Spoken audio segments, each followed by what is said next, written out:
नमस्कार दोस्तों, आज हम तथागत बुद्ध की इस कहानी से जानेंगे कि क्या वास्तव में भूत प्रेत होते हैं कि नहीं।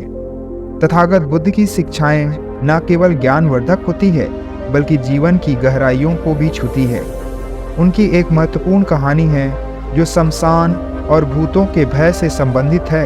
यह कहानी हमें जीवन, मृत्यु और भय के वास्तविक स्वभाव को समझने में मदद करती है। तथागत बुद्ध ने जीवन के हर पहलू को समझने के लिए गहन साधना की थी।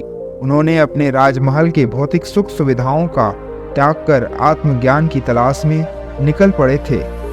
बुद्ध की शिक्षाओं में मृत्यु जीवन के गहरे रहस्यों को समझने में मदद करती है।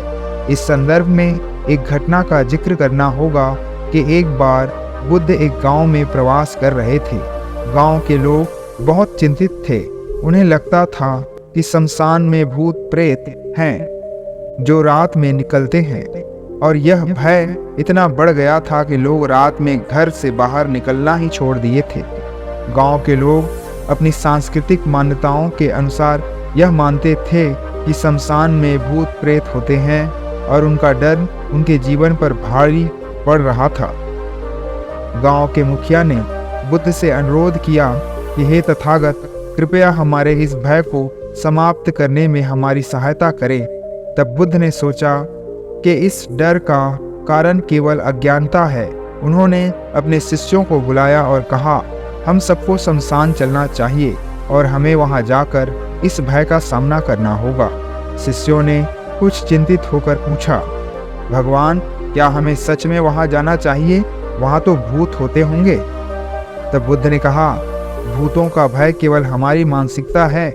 चलो हम उस भय को समाप्त करते हैं। जब बुद्ध और उनके शिष्य शमशान पहुंचे तो वहां का दृश्य भयावह था। जलते हुए शवों की लपटें, धुआं और शांति की गहराई जो उनके शिष्यों के मन में भय उत्पन्न किए हुए थे। सभी शिष्य एक दूसरे का हाथ पकड़े हुए थे। बुद्ध ने शांत स्वर में कहा, देखो, ये शव हमें जीवन की अस्थिरता का एहसास कराते हैं। बुद्ध ने अपने शिष्यों को समझाते हुए कहा, भूतों का डर हमारे अपने मन की उपज है। हम मृत्यु को एक अंत के रूप में देखते हैं तो हम अज्ञात से डरते हैं, लेकिन यदि हम इसे जीवन का हिस्सा माने तो यह डर खत्म हो जाएगा। उदाहरण के लिए मान लो कि एक व्यक्ति समुद्र में तैर रहा है।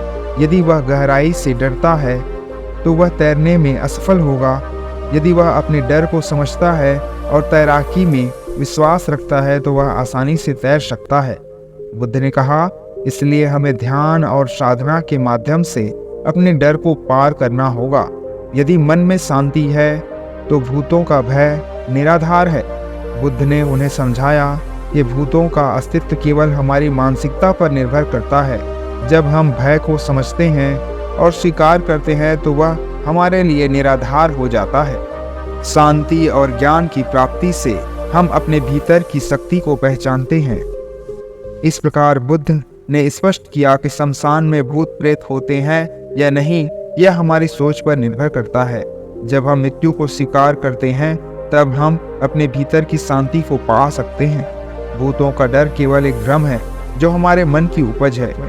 बुद्ध की यह कहानी हमें यह सिखाती है कि हमें इस तरह के अवास्तविक भय का सामना करने के लिए हमें अपने मन को मजबूत बनाना चाहिए। जब हम जीवन और मृत्यु को एक नैतिकता के रूप में स्वीकार करते हैं तो हम अपने भीतर की शक्ति को पहचानते हैं। बुद्ध की शिक्षाएं हमें अंधविश्वास से मुक्त कराती है और हमें आत्मज्ञान की ओर ले जाती है। धन्यवाद। ऐसे ही प्रेरक वीडियो के लिए हमारे चैनल को लाइक, शेयर एंड सब्सक्राइब जरूर करें।